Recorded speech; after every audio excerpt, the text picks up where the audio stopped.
अन्य हिंदी के एक नए एपिसोड में आपका स्वागत है। दोस्तों, आज का युद्ध बदल रहा है और अब सिर्फ ताकतवर टैंक, फाइटर जेट या मिसाइल ही जीत नहीं तय कर रहे हैं, बल्कि जीत तय करते हैं स्मार्ट ड्रोन्स, एआई वॉरफेयर और नेटवर्क सेंट्रिक कॉम्बैट सिस्टम।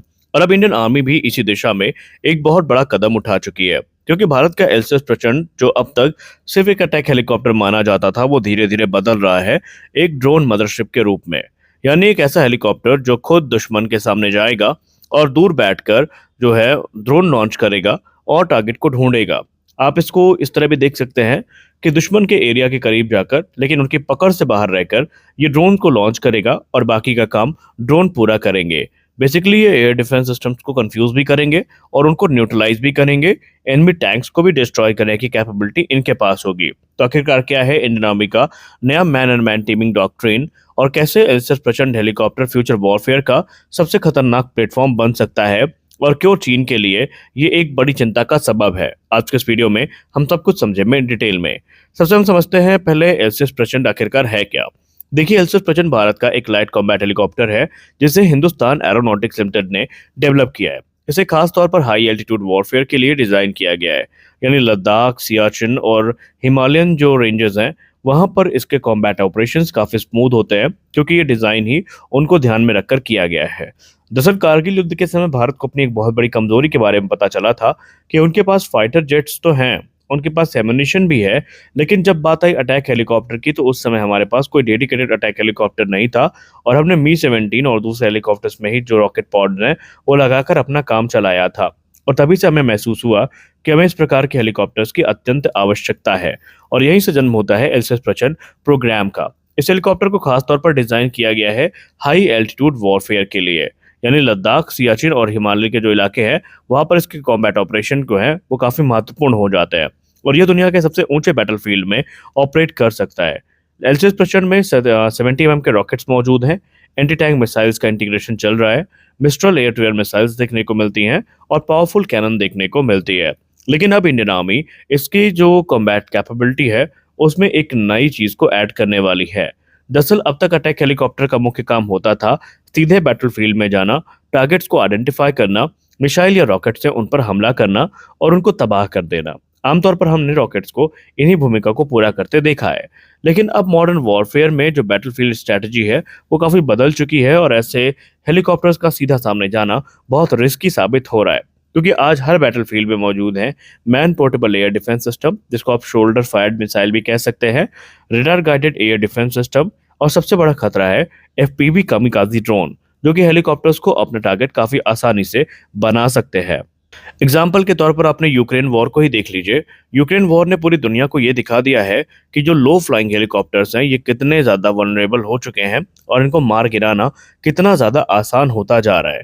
और यही वजह है कि इंडियन आर्मी अब एलसीएस प्रचंड को डायरेक्ट अटैक प्लेटफॉर्म से बदलकर एक एयरबॉर्न कमांड सेंटर बनाना चाहती है, ताकि उनके जो काम है वो ज़्यादा अच्छे से पूरे हों। अब एलसीएस प्रचंड खुद फ्रंट लाइन में नहीं जाएगा, बल्कि ड्रोन्स को कंट्रोल करेगा। यानी ये एक तरीके की ड्रोन मदरशिप की भूमिका निभाने वाला है। यहाँ पर हमें मैन एंड मैन टीमिंग देखने को मिलेगी, यानी ममटी देखने को मिलेगी। यानी इंसानों द्वारा चलाए जा रहे जो प्लेटफॉर्म है और अनमैन ड्रोन्स हैं, वो मिलकर काम करेंगे और मिलकर युद्ध के समय ऑपरेट करेंगे। इस डॉक्ट्रिन में एलसीएस प्रचंड हेलीकॉप्टर पीछे सुरक्षित रहेगा, जबकि ड्रोन्स आगे जाकर मिशंस को एग्जीक्यूट करेंगे और जो एनिमी टारगेट्स हैं उनको न्यूट्रलाइज करेंगे। इस हेलीकॉप्टर की सर्वाइबिलिटी कई गुना ज़्यादा इससे बढ़ जाएगी, और अब हेलीकॉप्टर को एनिमी एयर डिफेंस जोन में घुसने की भी ज़रूरत नहीं पड़ेगी। वो दूर बैठ के ही टारगेट एक्विजिशन कर सकता है, सर्विलेंस, इलेक्ट्रॉनिक वॉरफेयर और स्ट्राइक मिशंस को एग्जीक्यूट कर सकता है।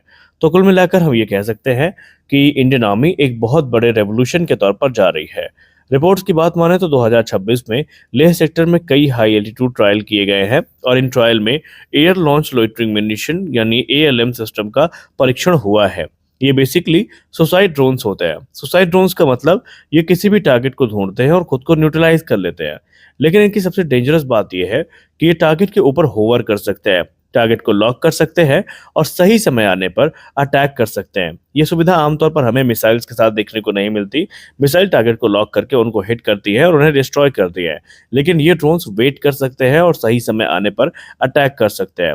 इन ड्रोन्स को खास तौर पर माउंटेन वॉरफेयर के लिए ऑप्टिमाइज किया जा रहा है। खासकर ऊंचाई पर बैठे जो दुश्मन हैं उनको कैसे न्यूट्रलाइज करना है, कैसे वहां तक पहुंचना है, इन सब के लिए इन ड्रोन्स ऑप्टिमाइज किए जा रहे हैं। और अब यहीं पर आता है एक इंटरेस्टिंग पार्ट कि इंडियन आर्मी इस समय रिपोर्ट्स के मुताबिक ऐसे लोइटरिंग म्यूनिशन को विकसित करना चाह रही है या कर रही है जो चाइना के heavily armoured type 99A tanks को डिस्ट्रॉय कर सके। लेकिन क्योंकि फ्रंट आर्मर पर अटैक करने के बजाय एक नई स्ट्रेटजी यहाँ पर होगी, क्योंकि आजकल के जो टैंक्स हैं वो भी काफ़ी एडवांस हो चुके हैं, वो होगा रूफ ब्रेकर अटैक। अब ये रूफ ब्रेकर अटैक क्या होता है?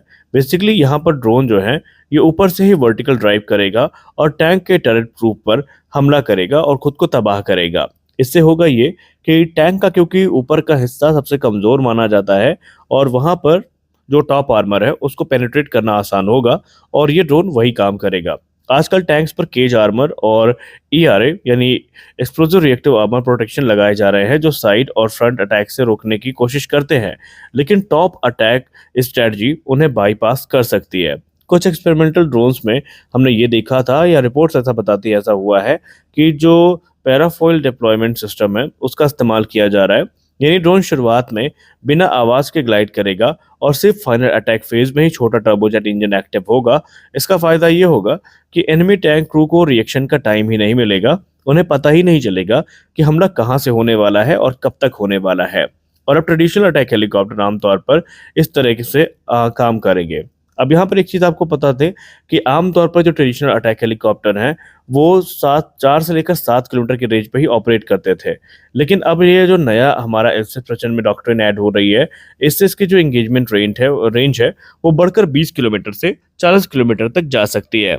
यानी हेलीकॉप्टर खुद बैटलफील्ड से काफ़ी दूर रहेगा, पहाड़ों या टेरेन के पीछे छुपा रहेगा और ड्रोन्स एनिमी टेरिटरी में जाकर वहां पर स्ट्राइक करेंगे।